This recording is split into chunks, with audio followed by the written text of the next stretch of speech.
I do wonder if it's just a fad, right? If this is just a fad that's going to go away soon, because it seems like these types of systems pop up and go, especially around agents, But then I looked and, this, Clawdbot, Moltbot, it is real and meaningful.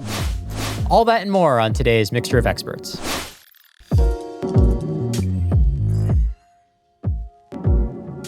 I'm Tim Hwang, and welcome to another episode of Mixture of Experts. Each week, MOE brings together a panel of the sharpest minds working at the very frontiers of artificial intelligence to make sense of the week's news.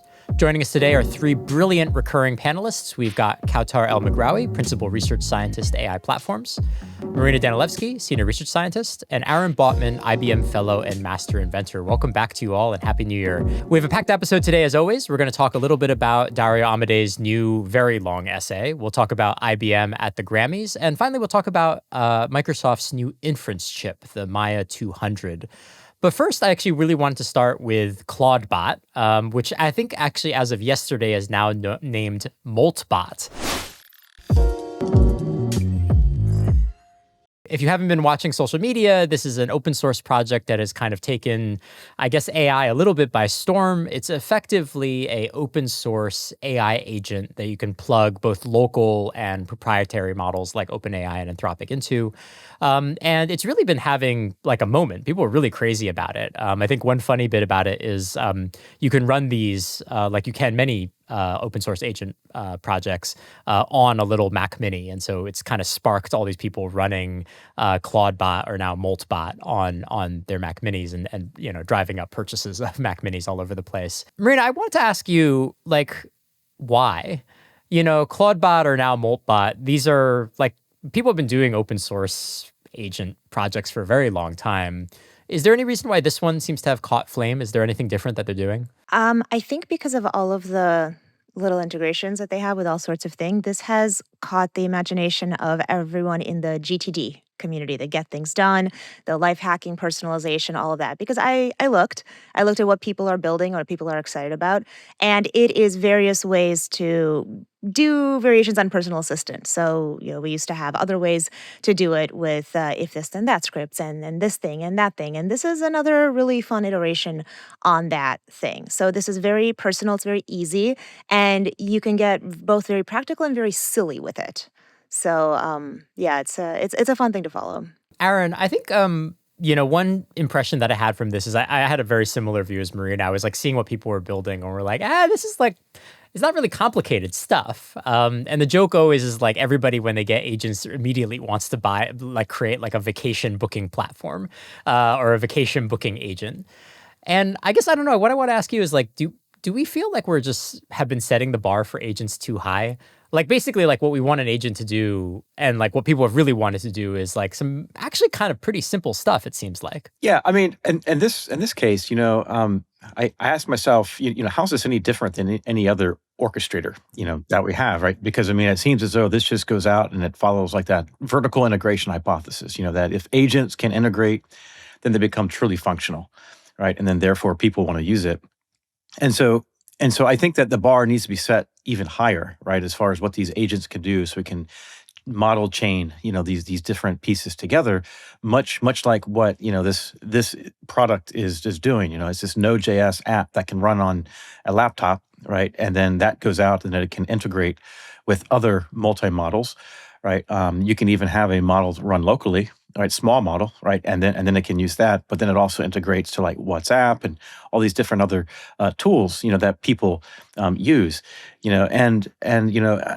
I do wonder if it's just a fad, right? If this is just a fad that's going to go away soon, because it seems like these types of systems pop up and go, especially around agents, But then I looked and, this, Clawdbot, Moltbot, it is real and meaningful, today.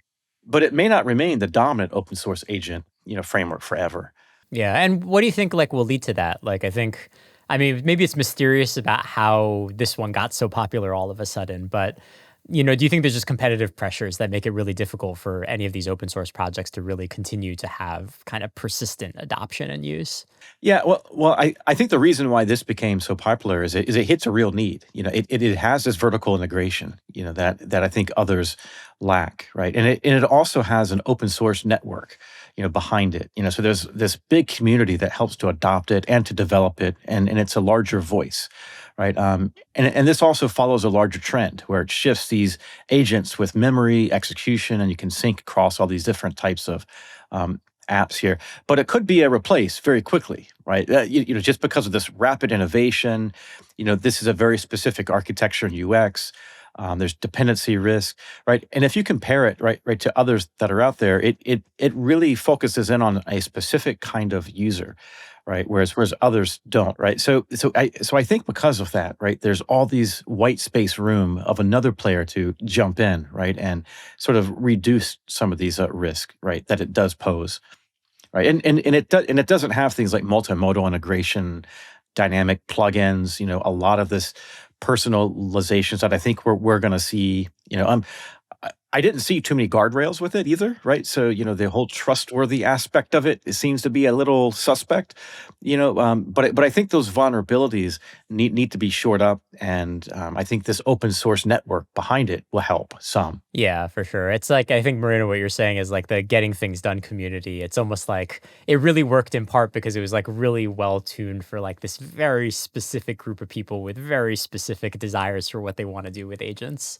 Kaoutar, maybe I can bring you into the conversation. We were joking, I think, on last week's episode about how far Claude Code has come.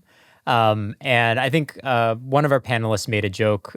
He was like, well, the thing with Claude Code is like it doesn't actually have like a whole lot of tools. It's like in some ways it's like a triumph of like with grep you can do anything.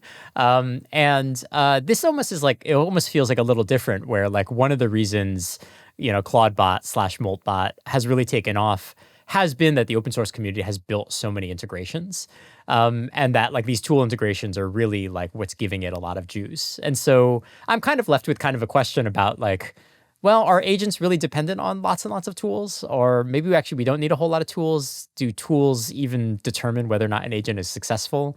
Curious if you have any thoughts on that. Yeah, that's a great segue here. Very good question. And I think, what Moltbot here or Clawdbot is doing, it's kind of challenging this vertical integration concept or the vertical integration hypothesis, because there's a growing debate that for agents to be truly functional, they need to be vertically integrated, meaning the model, the OS, the hardware need to work like one, as we find, for example, in Apple's approach. But what Moltbot is doing here is challenging this by providing this loose open source layer that can be incredibly powerful if it has full system access. And so I think we're seeing here a spectrum. It's not like a binary thing, but it's kind of a spectrum. Like if you look at horizontal agents like Moltbot, they show general autonomy and execution. If you look at vertical agents like what we see in the industry, they show specialized, context-rich automation.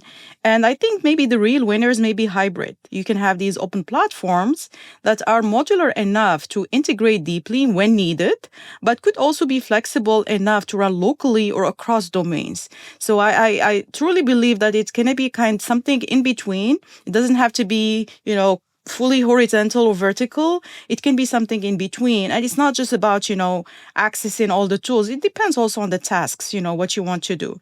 So real world usefulness, I think, of course, requires integration with contacts, with workflows, whether that is vertical specialization or modular plugins for broader platforms. I think what Moltbot here is proving is that autonomy and integrations, they really aren't limited to large enterprises. They can also be community driven, which is very interesting here. Totally, yeah. And I think that would be like, it seems to me that's like a strong argument for open source in the space, is that there's an ability for the community to build a lot of integrations for what they want to integrate with. And so it's kind of like, you could make an argument that, this kind of like, oh, it's really good for the getting things done community kind of works in the open source environment because it's like a small, intense enough community that they can really run ahead with the integrations. Marina, maybe like a final question on this. So one of the reasons why the Mac Minis were so popular was, like Kaoutar is saying, like you get the coolest results if you just let it have access to the whole machine and it can just go run around and do whatever it wants on the machine. But people are like paranoid about doing that on their personal machine. So they're literally buying like a little second machine just for the agent to run around in. Is that the future? Like basically, like we will have enough trust in these systems, but for a period of time to get that trust, like we're gonna literally just have to run it on another piece of hardware. Sandboxing's a good thing. Yeah. So I was going to very slightly push back against what Kaoutar was saying, which is the vertical integration, you need it for security. Because as if you just say, oh, this agent can go chat to whoever and use this tool and use that tool, every single one of those is a failure point over and over and over again of where you can have a security issue and risk, and one that you might not be able to track because the agent might not be aware of what they're doing. If you're doing your personal calendar management in GTD, and I'm fully supportive, God knows I'm playing around with this at home as well, great. There's only so much damage that you can probably do. If you're doing anything that is more industry, more robust, more something where it really matters, privacy and access and all those other things, you're going to need to have something that's a little bit more, I don't want to say official, but like certainly set. And so this whole thing of actually having things run in a separate place, yeah, you should be doing that. And industry is not going to say, oh, great, any open source thing, go ahead and talk to it.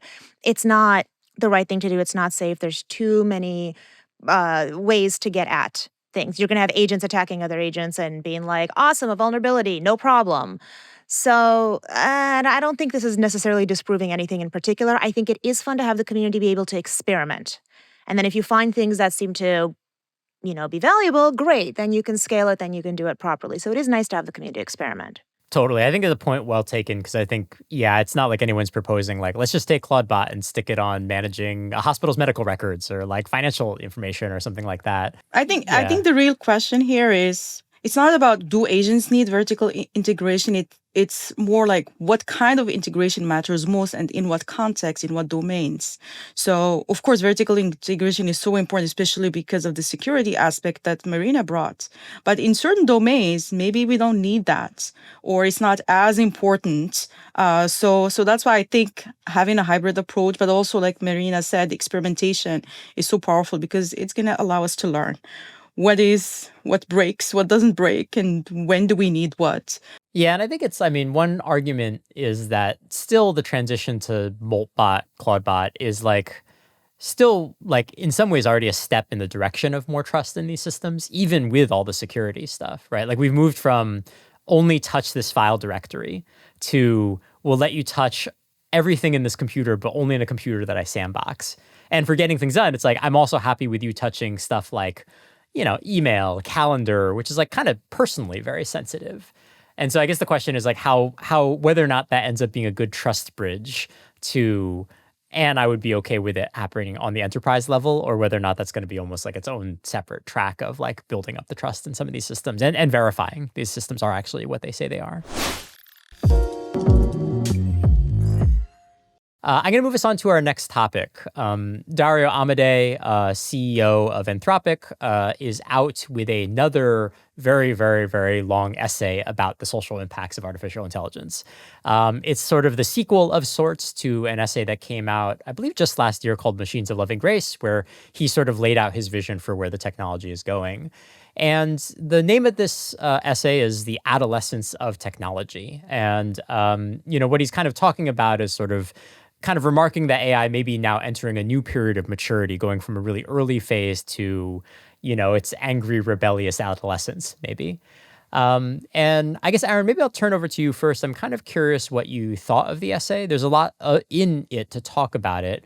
I think one thing that definitely struck me is that Dario is not stepping down from any of his big claims about the technology.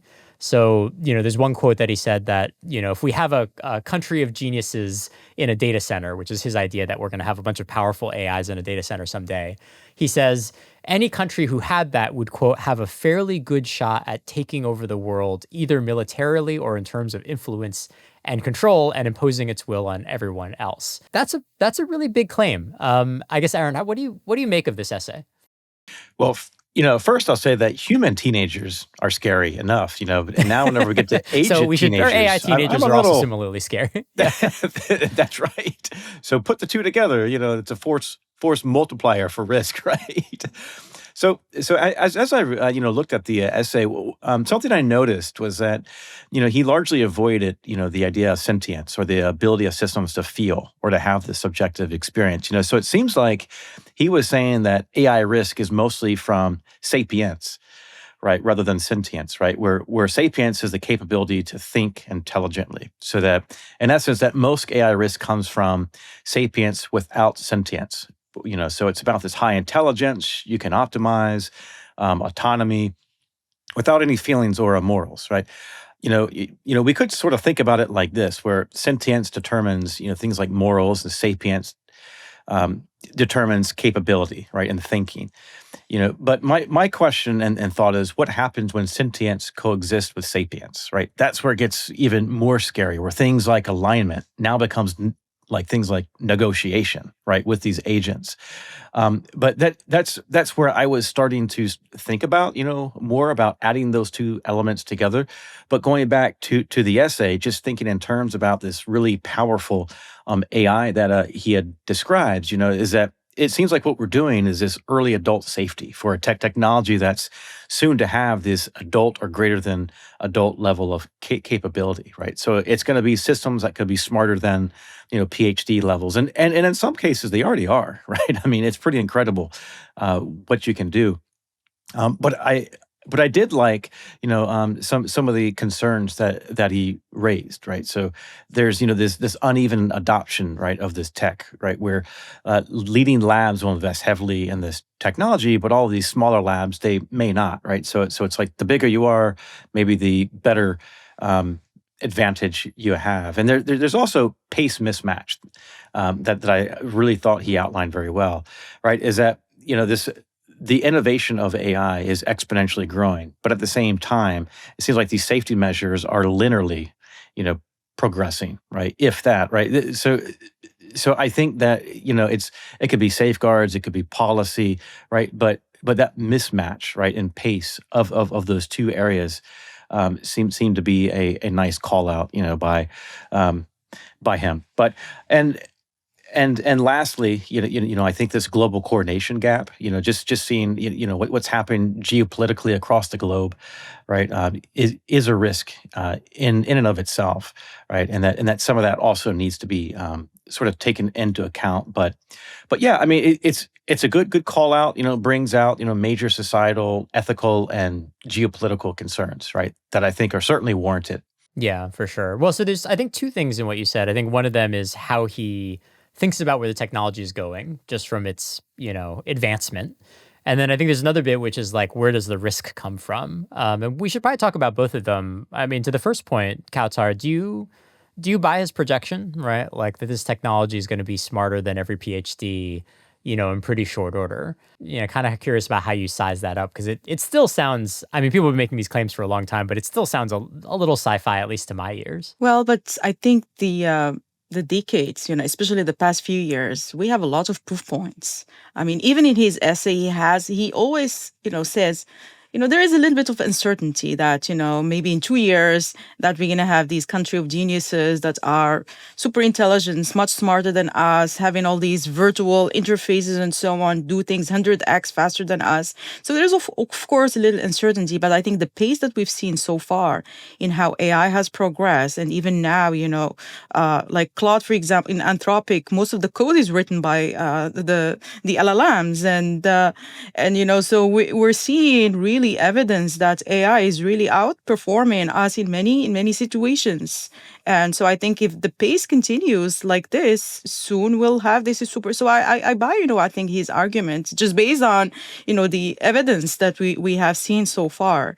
But, I think if you look at the essay, I also agree with what Aaron said. So there is kind of it reflects a maturity shift here among the AI lab leaderships.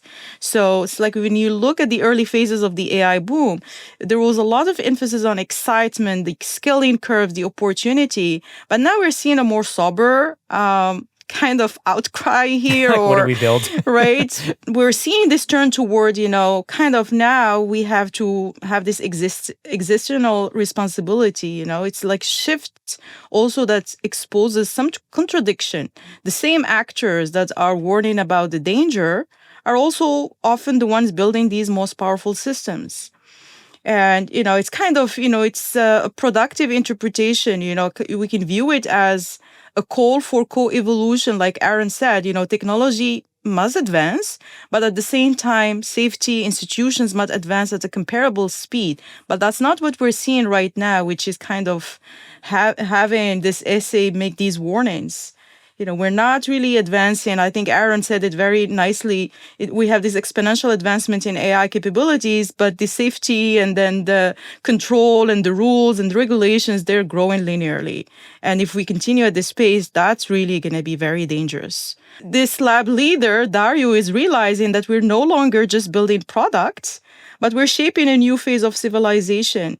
So we have to be very careful here. I guess, Marina, to bring you into this conversation, I think one of the greatest ironies of all of the big lab companies is, on one hand, you do have kind of like a rhetoric and a vision, which is like, we're working on this kind of transformational technology. But it's like, most of the revenue from Anthropic is like APIs for enterprises, like needing to create an assistant that does like customer service or something like that. And so there's this like really interesting split screen between like, we're building a thing that would allow a country to take over the world, and most of the revenue coming from like, I just need to make sure my JSON is well formatted. Can we make sure that that happens? And so that split screen still, I guess, like I see the argument on Kaoutar's side. Curious about how you size that up. I really like the point that you're making, which is the difference between vision, which pushes us to try things, and reality, which tends to be, look, we're solving practical problems. I like that Dario writes this essay and that other people write these kind of essays. I wonder to what extent people outside of Silicon Valley are able to engage with this kind of content appropriately. Because what he's trying to do here to a large extent is why people write, why people communicate. We are trying to work through philosophically, psychologically, what is going on here. And it is less important precisely what he says. It's more important that as a reader with different backgrounds, you go through, maybe with a beer or beverage of your choice, and you go, yes, or no, or that's dumb, or but you don't know about this. Like, that is a really important thing to be doing. It's a little difficult to engage with a 40-page essay in that sense. And one thing that I really do want to bring up here is, remember, as this technology continues to go forward, it is going to be defined in uncountable ways by a very small set of people.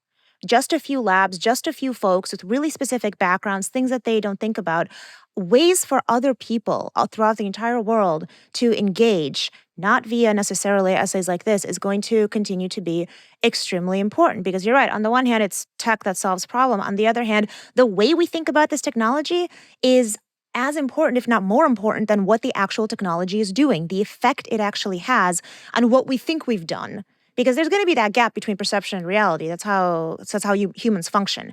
And I think that that's something that's extremely important right now, is having that engagement be more brought in with people. We were talking about Clawdbot. How many people can actually do this? In Silicon Valley, it feels like everyone, but guys, we're this big. Then there's like everyone else that isn't doing this. So you really got to keep this in mind a little bit when talking about the specifics that are said. And I'm more interested in sort of like the medium of the message and what that has to do with how other people, not just us, are taking on this technology and where they think it's going to go. There are some really deep themes here. There is the concentration of power, which is saying like a small number of organizations control extremely capable system.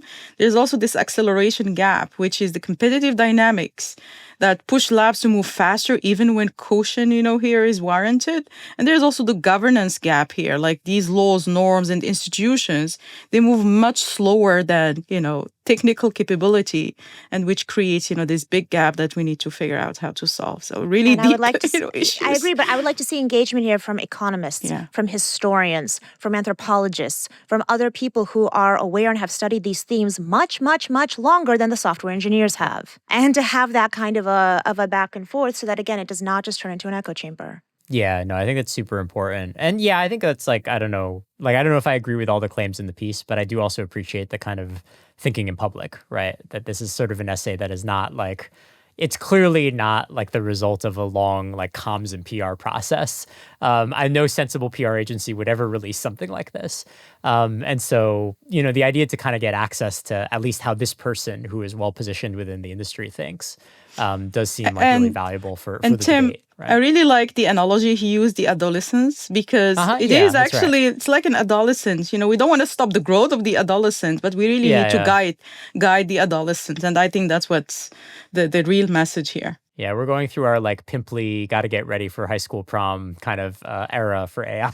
So, Yeah. It's just pulling on that thread more. With teenagers, you have to have psychologists, you have to have counselors. We need the same sort of safety net right around these types of systems as they come. To usher them into adulthood, right? So, I mean, it would be a great to see something like the UN. Right, come together, right, and focus a bit on AI. There is the EU AI Act. There's a U.S. executive orders, China's AI rules, but there needs to be some global, organization, right, that can sort of take the reins and start thinking more about this quickly, so it can catch up and on that exponential growth curve of AI, so that the safety net policy arrangement could stay on that same growth curve. Yeah, who's going to play guidance counselor? It's an important question. That's exactly right. Aaron, I feel like I'm going to break your character on MOE. Every time you're on the show, Aaron, it's always a sports and AI integration that you're usually talking about. But you're actually on the show today, in addition to kind of offering your opinions on the topics of the day, to talk a little bit about what you all are doing, not with AI and sports this time, but instead AI and the Grammys. And I know this is connected to your work on fan communities and fan engagement in general, but do you want to talk about what you've been working on? Yeah, so I mean, the Grammys is one of my favorite events. That was one of the places where I thought I would never be, first of all. And secondly, I never thought I'd be in a tuxedo writing code, right? but I was, and I was just looking at myself. I was like, what is happening here? Yeah, who's a this? tuxedo It's hard to writing picture code. you in a tux. So. You don't want to, right? So we built what was called Grammy IQ, and it was a really interesting. It's a gamified experience for fans, all around the world, right? Where which is actually live right now, So if you go to Grammy.com, you look at the bottom right corner of the page, you can see this bot, right? And if you click it, opens up, and then you can log in and play a trivia game. Right, and what it does is it allows these users to play a game of both knowledge and speed. So the more you know about music, and the faster you are, the more points that you can accrue.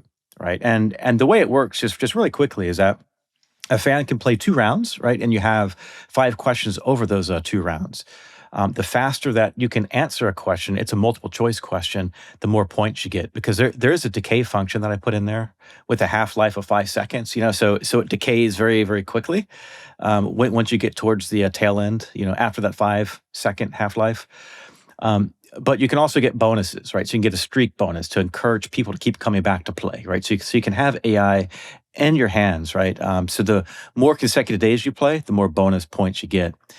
Also, social sharing. If you share where you are on a board where we show all the leaders, then you get extra bonus points. And finally, around completion. So the longer you stay in the experience, the more points you get.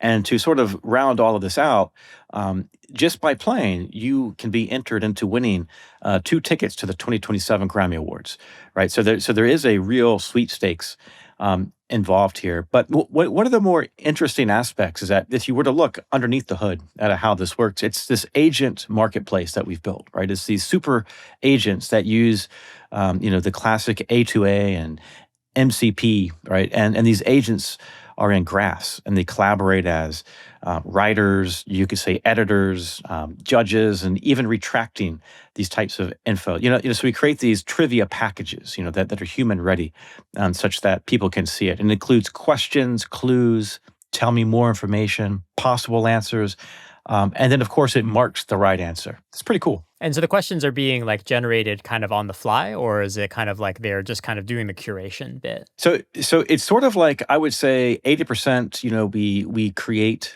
these question packages in a batch job, and then the other 20% is on the fly, right? So it is like a really conversational aspect. You can ask questions about Taylor Swift, for example, right? And then it actually goes out and it pulls information, right? And these agents communicate, work together to cull what's important and bring it back to you, right? So that's pretty neat, right? And we do have human in the loop AI, right? So we do have not many, right? But a few humans that can go in and review the packages if need be. So for example, after the Grammys happens, right, like stats will change, because somebody's going to win an award, and so their stat count goes up. We need to make sure that that's accounted for and it's updated, right. So we do have that human in the loop there. I mean, it's it is a lot of content that comes through, but it is available, and again, I would encourage you to go check it out, right? Just go to Grammy.com again. You can even go to IQ.Grammy.com as well and see the board with all the leaders on it. You can sign in and all of that. And the last thing I'll say is that building this, it was equal parts fun, but it's also brutal, right? I mean, Well, it tell came us in about both tell us about aspects. the brutal bit. So the hard part was security, right? Because anytime that people log in, right, you have to manage all of their data, right? And we had to do a lot of this with passing back and forth with the Recording Academy and then IBM systems, and we use things like JWTs, right, to anonymize different tokens and IDs.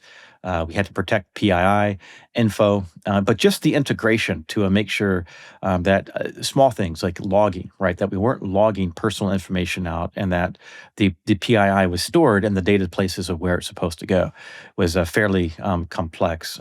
But the fun part, was getting sort of being an artist, right, and orchestrating how these agents work together to create all these AI packages, and then watching people play. I'm sitting here on my database, watching people play, watching the results come in, and it's very fun, seeing that happen. That's really cool. So I think I would encourage people to check it out. I think maybe one last question for you, Aaron, on this is I'm really interested in how these fan experiences sort of evolve in the era of Claude Code. What I mean by that is in the past, it would have been very expensive for a group of, say, fans of the Grammys to like roll their own quiz experience. And they probably couldn't do anything as complex as what you're putting together on the official website. But, getting a Claude Code agent to build you like a little quiz is something that could totally happen nowadays. And so I'm really interested in like how you feel about like whether or not you think in the future fan experiences are going to become more unified with time, in that like everybody will go to iq.grammy.com and kind of play the official experience, or if we're going to actually have more segmentation over time. Like you actually find that like lots of fans will be kind of like launching their own interactive experiences around, say, a sports game or an award show, and like you'll actually see kind of like people's attention kind of break into a lot of smaller communities. Curious if you have any bets on that. Yeah. So two things on that. One is data ownership, I think, is what matters the most, right? So the Recording Academy, controls lots of the data here, right? Sure, some of it is open source, and then once you go to other domains, like in let's say the medical domain, right? Certain hospitals and so on will own their own data stores, right? So data will still be somewhat siloed just for privacy and protection, as well as likeness, type contracts that are in play, right? So I think just with that, right, that some of these experiences will have to have either contracts, with the data providers and so on, right? So there's that aspect. The other would be scale, right, and cost, right? Building, productized, large scale systems is very difficult, right? And it's not a trivial undertaking. Whenever you look at inference, right, even if you go to like AWS, you're limited to like 12 RPS, 12 requests per second. whenever you want to run an inference model. And if you think about it, we have thousands and millions of users using these systems. So we have to invent different strategies and caching ways, semantic caching, right, to sort of tackle that, right? So those aspects, a real commercial type system, I think is very far away, right, from being splintered off, right, and to these other, like personalized, where like one person could go create it. But on the other hand, for software development, we do use tools like IBM's Bob, right, to help us, go quicker and write code faster, right, and it does help us to organize better as a team, and it helps us to really focus on the human more rather than the semantics and syntax of code, right, which is a great thing to do for I think experiences for our fans. Well, that's awesome. I encourage people to check it out. So you said iq.grammy.com. Yeah, or just playing, if it's easier, go to Grammy.com and then you also see it at the bottom right of that page. It's like this little blue pin at the right side. Just click it, then it pops up, and have fun. Cool. And Nice. a good Check luck it out. winning those 2027 Grammy tickets. Those tickets, yeah. Yeah, I would love it if it turns out an MOE listener does this. So if you're out there listening, we're all on the same team. Get those tickets. If you win it, I will go with you. Oh, great. Okay, yeah, in your tux. So That's right. last topic of the day, interesting story popped up. I wanted to make sure that we do make a nod to all the goings about in semiconductors and chips land. Microsoft has announced the latest generation of its inference chip, the Maia 200. And it is sort of implementing, and part of the announcement is that they're already kind of deploying it for effectively Microsoft's internal superintelligence team. And they want to roll it out to more customers with time. I wanted to mention this story not because it's fairly unique at this point for a company to have its own inference chip. I think, in fact, almost all major big tech companies now have their own chip, which is, I think, what I really wanted to talk about, and I think is a really interesting part of the game. Kaoutar, where do you think this ecosystem goes? Like, do you think over time, essentially every single big tech company with a cloud particularly will have their own inference chip? And that will be the future, right? Like that, maybe NVIDIA will continue servicing all of them, but pretty much everybody will have their own first-party silicon that they're using. I think that's for this to have this kind of hardware sovereignty and also inference is becoming the dominant cost center. It is a big cost. So, and what Microsoft is doing, similar to what others like following the footsteps of Google's TPU, Amazon, Trainium, Inferentia, they're trying to reduce their NVIDIA tax. And they're claiming that doing this on their own silicon is about 30% cheaper than doing it on NVIDIA. And that's a huge, cost saving. So I think it's all about this vertical integration across their stack, which provide them better co-optimizations with the software stack because they know the hardware, they know how to place these models, they know how to schedule these things on the hardware. So they have a lot more control over, the entire stack, going all the way from the applications to the compilation phases down to the silicon. So that gives a lot of control here. And also they're designing these chips specifically for their infrastructure. For example, the Maia 200 is designed specifically for the Azure's infrastructure. And they're claiming it's optimized to run models like GPT-4o more efficiently and cheaply than the general purpose GPUs. So I think it's a kind of a foundry strategy here. And I think the most interesting angle here is like Microsoft here is becoming its own customer, similar to what the others are doing, like Google and Amazon. And so by deploying these things, for their LLMs, for their co-pilots, they're essentially bypassing, this NVIDIA, big cost for their highest volume services. So this isn't just a chip. It's kind of a margin protector here. Every token generated, as I mentioned, is 30% more profitable for Microsoft than a token generated on an NVIDIA chip they had to buy. And I think so we're witnessing here kind of this de-NVIDIA thing. And I think it's, the narrative here, it's, really having this margin protector. So, we're witnessing kind of this reversal of decades of horizontalizations in computing. Instead of having this generic hardware plus profitable software, I think major players are returning to these vertically integrated stacks. Yeah. And I think, I don't know, Marina, this is one of the things I'm really interested in is like, say what you will about NVIDIA, but one benefit of everybody using NVIDIA for a period of time was that you could kind of like develop for them and develop on top of their platforms. And it would just work across almost everywhere. It kind of feels like maybe one thing that could happen with this verticalization is that, obviously these companies are paying for inference chips for their own work, but also the idea is to kind of like create lock-in, right? Like it sort of seems like in the future, you'll have all these platforms that are actually pretty different to design for and are optimized for different things. Will it make it more difficult to go cross-platform over time? Of course it is, because just as NVIDIA has been playing with making its own models and putting those out as well, I think everybody needs to try to understand where is the long-term economic sustainability. Right now, we've definitely switched to spending more time on inference than on training, as Kaoutar said. And especially the more we get into this agent world where you have to do a lot of calls over and over and over again, rather than necessarily train a whole lot of things, this makes more and more of a difference. Again, where are you going to make money with this long term? How are you going to make it difficult for people to just keep switching from one place to another? Yeah, this is a very natural place to be, and you need some years to run up there. This is the same reason that you got these companies really investing in that infrastructure, in the data centers, in the chips, et cetera. I mean, even if the AI models change, this investment in infrastructure is kind of nice. It's like how we got the internet tubes, even though the first round of internet crashed a little Right.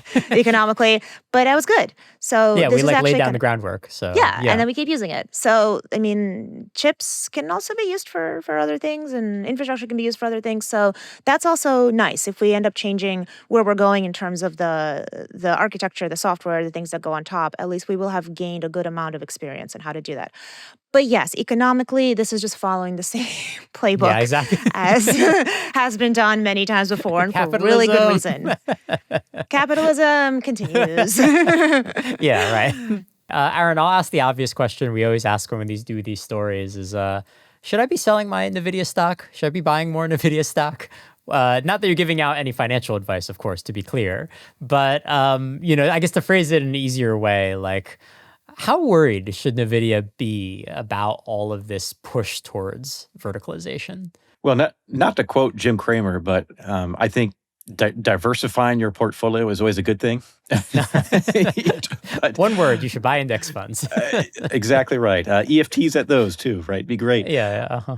So this to me is more of like an incremental step into hardware. But it's a strategic one, right? At that, because it helps to optimize existing AI silicon design principles. It's very efficient at scale. I did want to sort of like yes and off of everybody here on the panelists is that just how incredibly expensive it's become for inference.